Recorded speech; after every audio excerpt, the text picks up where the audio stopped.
Saludos desde La Habana, la capital de todos los cubanos. Nuestro equipo ya está listo en esta jornada de jueves para presentar otra emisión de Noticias.cu.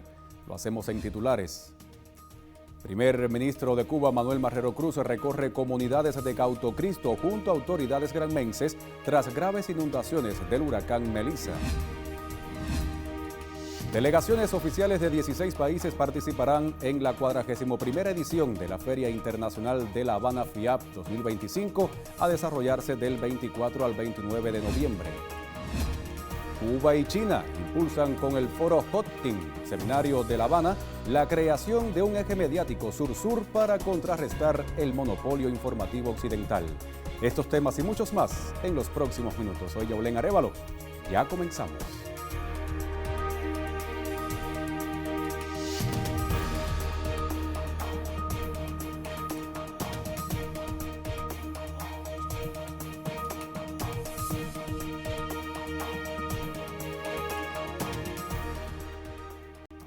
Ya comenzamos con la ampliación de nuestros titulares. Le comento que el primer ministro de Cuba, Manuel Marrero Cruz, recorrió junto a las máximas autoridades granmenses las comunidades más golpeadas por las inundaciones tras el paso del huracán Melissa en el municipio de Cauto Cristo. Veamos. El paso del huracán Melissa trastocó la vida y la tranquilidad en el oriente de Cuba. Municipios como Cauto Cristo en la provincia de Granma enfrentan uno de los desafíos más grandes de su historia reciente. Marrero Cruz constató en el terreno los daños ocasionados por el huracán Melissa y los avances en la recuperación. ¿Y estaba evacuada toda la población aquí? Sí. ¿A dónde fueron? Para Cauto. ¿Y tardó en que bajara el nivel del agua? Sí. Las principales afectaciones que tuvimos fue la inundación como tal. Aquí el viento no fue tanto como la inundación. Las inundaciones provocadas por los escurrimientos de Holguín y la parte del río Cauto por acá por el oeste. ¿Y el tema de las pertenencias de las personas? Sí, como no. ¿Cuántos colchones hay afectados hoy? Bueno, tenemos una afectación de 103 cameros y 56 personales. ¿Y ya ha llegado algunos apoyos? Ayer recibimos 50 cameros y 26 personales y comenzamos a distribuir. La visita del primer ministro, más allá de una evaluación de daños, se centró en las personas, en sus necesidades urgentes y en tejer desde la solidaridad la ruta de la recuperación. Lo más importante es trabajar para concluir cuanto antes y saber la situación de cada vivienda y de cada familia. Pero además cuando se reúnen, si hay una familia que hoy la está pasando súper mal, le hace falta una ayuda de dinero, le damos la ayuda de dinero también. Y están llegando donaciones, tanto internacionales como nacionales, y vamos a ir priorizando y vamos a ir resolviendo. Confianza, sabemos, nos ponemos en el lugar de que es muy duro y hay situaciones más complejas que otras, pero ahí donde está el tema de la responsabilidad de nosotros como gobierno, el grupo comunitario, para ir viendo cómo vamos resolviendo los problemas desde los más complejos a los menos complejos. Durante su visita, Marrero Cruz se reunió con el Consejo de Defensa Municipal, donde recibió información actualizada sobre las afectaciones en el territorio y las medidas adoptadas para normalizar la situación. El primer ministro transmitió un mensaje de confianza y solidaridad a los afectados, asegurando que nadie quedará desamparado en el proceso de recuperación. Y no los vamos a dejar solos, aquí vamos a estar a tiempo completo, vamos a seguir viniendo, vamos a seguir tomando decisiones. Y día a día iremos mejorando poco a poco hasta que logremos recuperarnos y resolver todos estos problemas. Esto nos llega en un momento complejo. Es decir, no es que estábamos bien y ahora estamos peor, no es que ya estábamos mal. Ya teníamos bastantes problemas, el dengue, las enfermedades. Ya no solamente lo que me afectó Melissa, sino los problemas que había acumulado. Y nosotros tenemos que enfrentarlos todos. Y no tendremos la posibilidad de resolverlo de un día para otro, pero iremos dando solución y buscando la alternativa. La visita del primer ministro refleja el seguimiento del gobierno cubano a la situación en los territorios más golpeados por el reciente huracán, con especial atención en el bienestar de la población. Lisette Márquez, Cubavisión Internacional. Y a pesar de la difícil coyuntura que enfrenta el país, agudizada por el paso del huracán Melissa, las autoridades cubanas expresaron su confianza en que la 41ª edición de la Feria Internacional de La Habana, FIAP, se convierta en un verdadero éxito Así trascendió en conferencia de prensa y la colega Claudia Odet nos trae los detalles.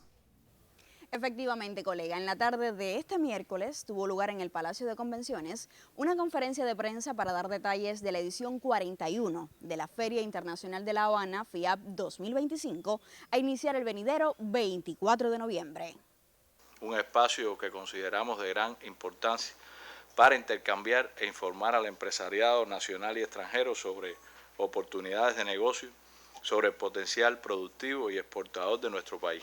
Se realizará en esta ocasión el 8º Foro de Inversiones, tendrán lugar también foros empresariales, lanzamientos de productos, ferias y eventos, presentaciones, conferencias sobre diversas materias de interés para promover productos, servicios y también nuevos negocios.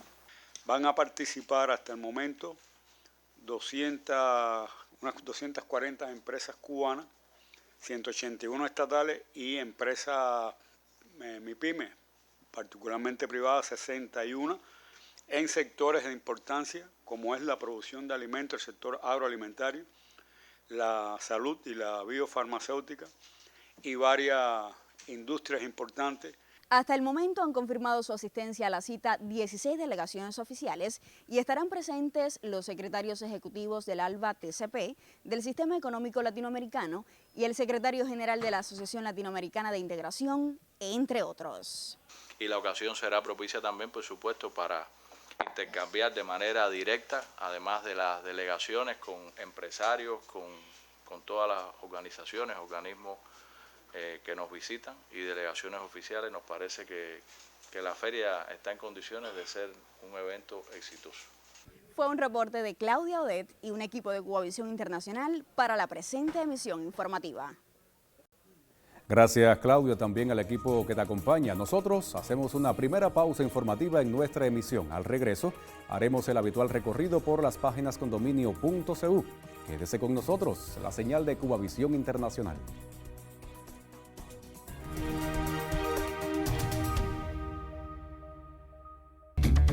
En Cubavisión Internacional nos acercamos con agudeza visual a las realidades del mundo actual. Buscamos antecedentes y perspectivas de los sucesos que son noticia a nivel global.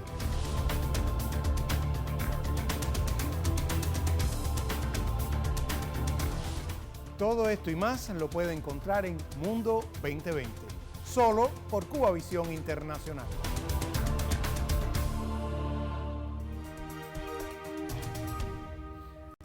Ya volvemos, momento de abrir en pantalla sitios digitales condominio.cu. Otros temas que marcan la agenda informativa en Cuba. Comenzamos el recorrido por el diario Granma en su edición digital. Conocemos en titular: se realizará en todo el país el estudio y análisis del programa de gobierno para corregir distorsiones y reimpulsar la economía. La dirección del Partido Comunista de Cuba convocó a las organizaciones de bases del país al estudio y el análisis del programa de gobierno para corregir distorsiones y reimpulsar la economía entre el 15 de noviembre y el 30 de diciembre. Previamente se realizó un seminario de preparación por videoconferencia en el que participaron cuadros de las provincias que no fueron impactadas por el huracán Melissa. Este proceso responde a la voluntad política de someter el programa a debate y construcción colectiva como expresión de democracia participativa y de implicación popular directa en el desarrollo de la economía. Vamos a pasar a otros medios de prensa, por ejemplo, vamos hasta Razones de Cuba. El sitio web Razones de Cuba señala que la plataforma digital El Toque, bajo el pretexto de ofrecer servicios informativos, se erige en un actor nocivo para la economía y la estabilidad de las familias cubanas. Su producto más conocido, la tasa de cambio del mercado informal, funciona como herramienta de manipulación, pues la llamada tasa representativa no responde a dinámicas económicas reales, sino a cálculos especulativos. Además, mantiene vínculos estrechos con la Fundación Nacional para la Democracia, NED, la USAID y el Departamento de Estado, en coordinación con la Embajada de Estados Unidos en La Habana, lo que convierte la operación en un negocio orientado a lucrar con la desestabilización de nuestro país. Vamos a pasar a otras informaciones. Cuba Debate, por su parte, ya informa que directivos del Ministerio de Salud Pública, el MINSAP y expertos en arbovirosis comparecieron en la mesa redonda para abordar la compleja situación epidemiológica del país y también la estrategia para enfrentarla. De acuerdo con esta nota de Cuba Debate, el director nacional de epidemiología, doctor Francisco Durán, informó que el chikungunya está presente en 14 provincias con mayor incidencia en la Atenas de Cuba, Matanzas. Ante la expansión del virus del chikungunya, el MINSAP refuerza la lucha contra la Aedes aegypti con nuevos equipos de fumigación. Además, se desarrollan investigaciones y ensayos clínicos para enfrentar complicaciones crónicas. Ya con esta información despido este recorrido web.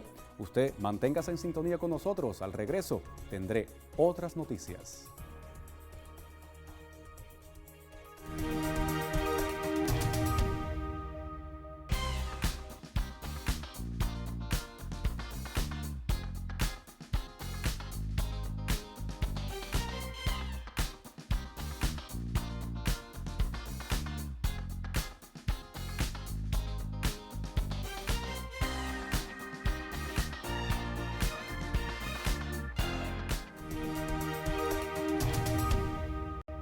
Ya volvemos con otras informaciones a propósito del aniversario 65 del establecimiento de relaciones diplomáticas entre Cuba y la República Popular China. Sesionó el foro Hunting, Seminario La Habana, un evento organizado por la agencia de noticias Xinhua, el Instituto de Investigación de Historia y Literatura del Comité Central del Partido Comunista de China y el Instituto de Información y Comunicación Social de Cuba.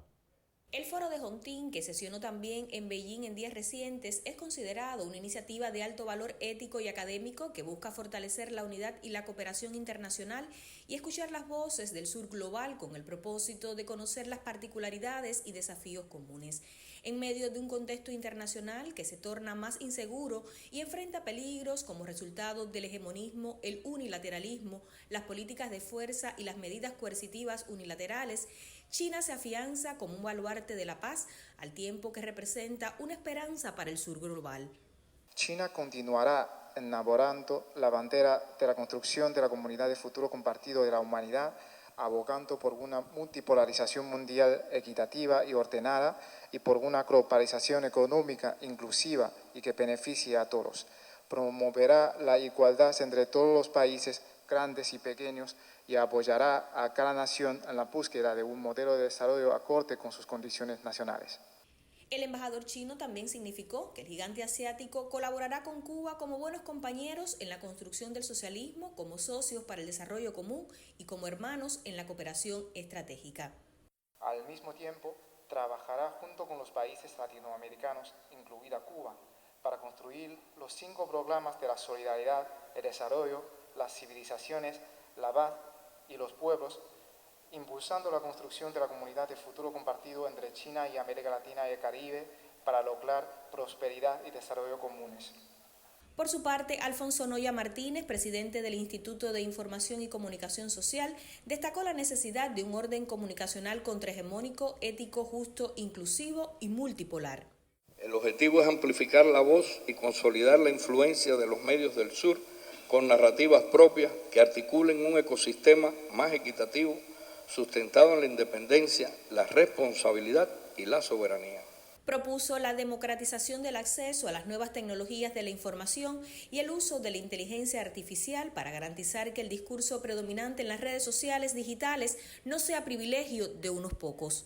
El Foro de Medios de los BRIC, que sesionó en Río de Janeiro en julio de este año, devino punto de partida para nuestros empeños con iniciativas del gobierno chino y de la agencia de noticias Xinhua, que Cuba y el Instituto de Información y Comunicación Social acogen como propias para respaldar la cooperación en el ámbito comunicacional.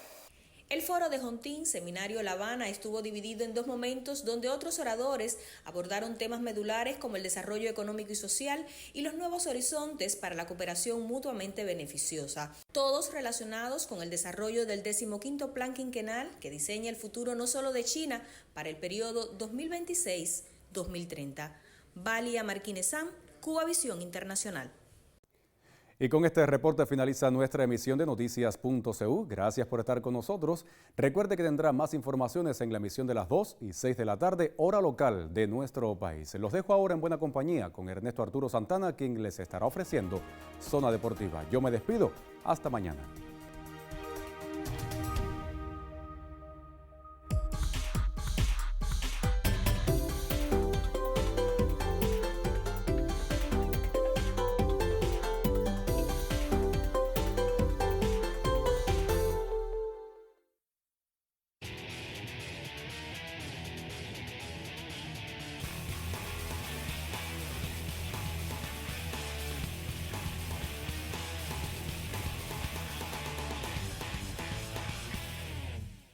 Hola, ¿qué tal? El saludo desde La Habana, Cuba. Si usted quiere acercarse a la realidad del deporte cubano, permanezca en Zona Deportiva. Soy Ernesto Arturo Santana y ya les doy la bienvenida. Industriales afianza segunda posición en Serie Nacional de Béisbol. Victoria de Cuba ante Santa Lucía en torneo amistoso de CONCACAF. Prosigue exitosa realización de AFIDE 2025.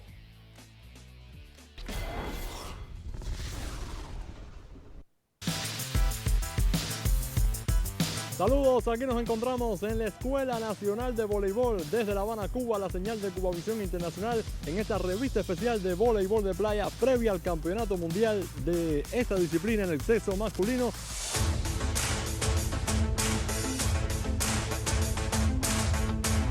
Esta es una magnífica oportunidad que da Cubavisión Internacional de ver a lo mejor de este deporte en nuestro país. Todo un equipo de trabajo de Cubavisión Internacional, aquí en nuestro voleibol de playa, el voleibol de playa de Cuba.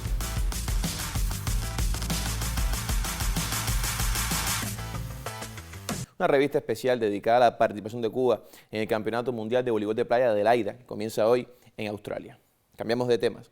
Industriales doblegó este miércoles a Las Tunas y quedó solo en el segundo lugar. En tanto, Mayabeque elevó a 6 sus triunfos consecutivos. En el estadio latinoamericano, Industriales logró su éxito 28 al superar por segundo día consecutivo a Las Tunas, este lunes 3-2, y se colocó a una raya del primer lugar, pues el líder, Holguín, suspendió su choque ante Matanzas. La victoria se llevó a la cuenta, amigos, de Fran Ernesto Herrera como relevista, mientras que Rafael Orlando Perdomo se anotó el salvamento. Keriel Ferraz fue el derrotado. Aquí hubo cuadrangular decisivo de Roberto Álvarez. En el estadio Calixto García, el choque Holguín-Matanzas fue suspendido por lluvia y este jueves juegan doble desde las 10 ante Meridiano. En otros resultados, Mayabeque continuó su buen paso y obtuvo su sexta sonrisa al hilo al disponer de Villa Clara 8 carreras por 5. Entre tanto, Camagüey venció a Santi Espíritus 6-4. Ganó Johnny Meyer Mendoza y perdió José Eduardo Santos. Hubo salvamento para Juan Lugo. Aquí la desaparecieron Alexei Febles y Damián Leiva. Artemisa volvió a superar a Santiago de Cuba 13-10, mientras Ciego de Ávila superó 5-2 a Cienfuegos. Ganó Junior Batista y perdió Luis Santana. En otros resultados, Pilar del Río noqueó a Guantánamo 11 carreras por 1 en 8 entradas. Ganó Randy Román Martínez y perdió Joandri Daudinot. Hubo jonrones de Alexei Ramírez y Jaimer Félix Lescay. Por último, la Isla venció a Granma 6-4. Y hablando de los gallos de Santi Espíritus, estos aparecen en la zona de clasificación desde las primeras jornadas. Entre los artífices de la impensada actuación aparece un lanzador que pudo considerarse entre los mejores abridores del país desde que debutó en la Serie 62.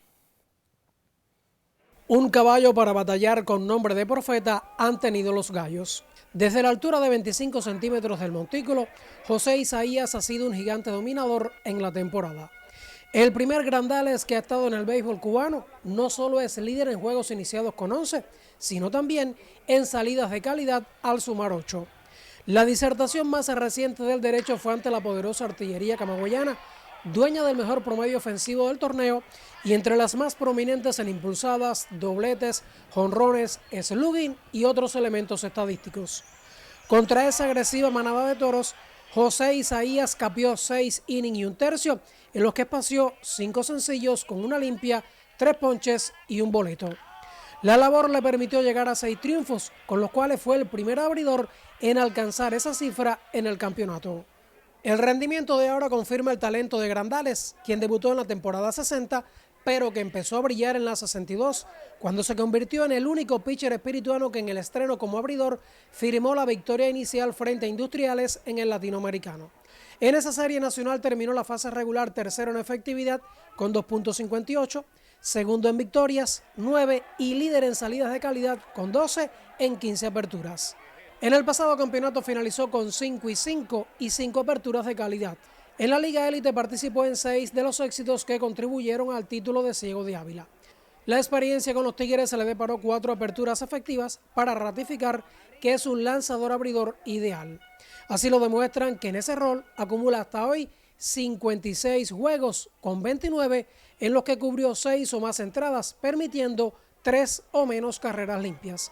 Esas estadísticas no abundan entre aquellos que en nuestra pelota intentan hacer del picheo un arte. Randy Vasconcelos, Cubavisión Internacional. Más noticias. La selección cubana de fútbol se dio su primera victoria en la serie amistosa de CONCACAF tras golear a su similar de Santa Lucía. El torneo con sede en República Dominicana representa el estreno de Pedro Pablo Pereira como seleccionador. Tanto el técnico como sus pupilos protagonizaron uno de los mejores partidos en años recientes para conjuntos cubanos.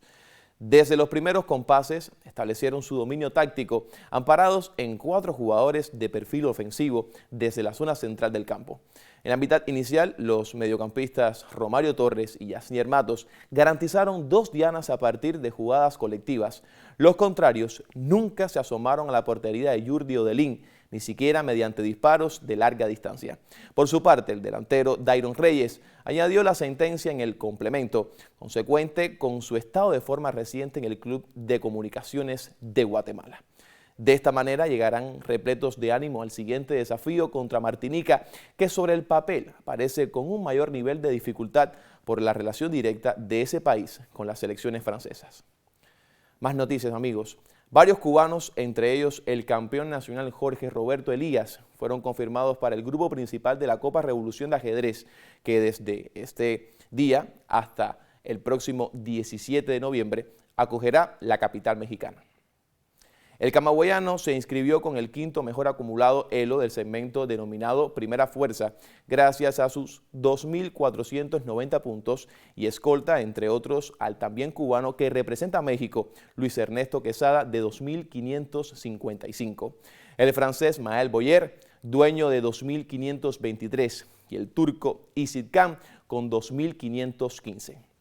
Entre los involucrados por la isla aparecen además Elier Miranda, Dylan Verdalles, Luis Daniel Rodríguez, Roinet Pérez y Amanda Muñiz, en un listado de más de 40 jugadores. Como parte de la justa, se convocan además torneos por edades en cada sexo, con marcada intención, hay que decir, de facilitar el desarrollo de niños desde los 7 años en adelante, y hasta el momento son más de 300 los confirmados.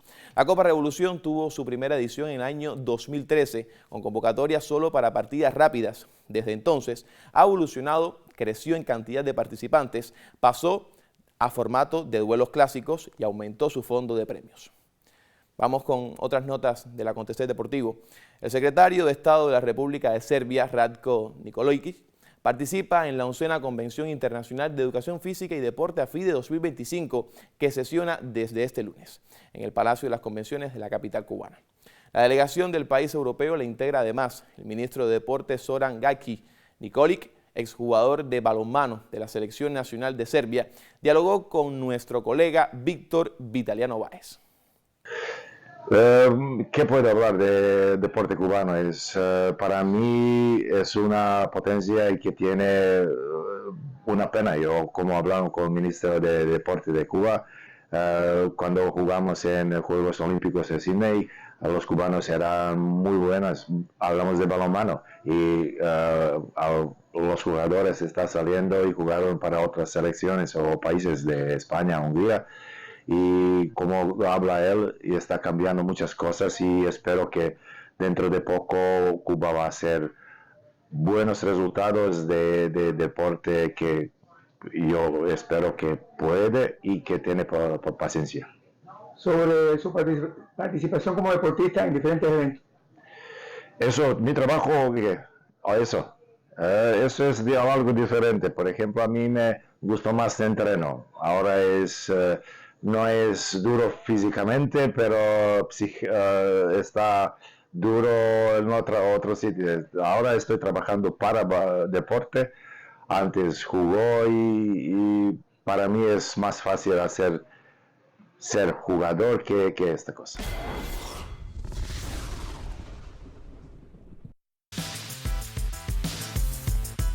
Saludos, aquí nos encontramos en la Escuela Nacional de Voleibol desde La Habana, Cuba, la señal de Cubavisión Internacional en esta revista especial de voleibol de playa previa al Campeonato Mundial de esta disciplina en el sexo masculino.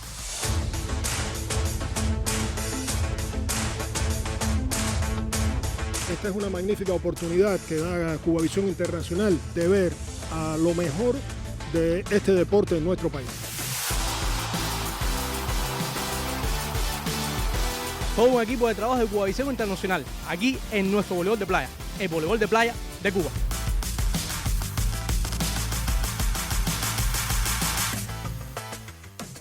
Así ponemos punto final a esta emisión deportiva de Cubavisión Internacional. Gracias, amigos, por su sintonía.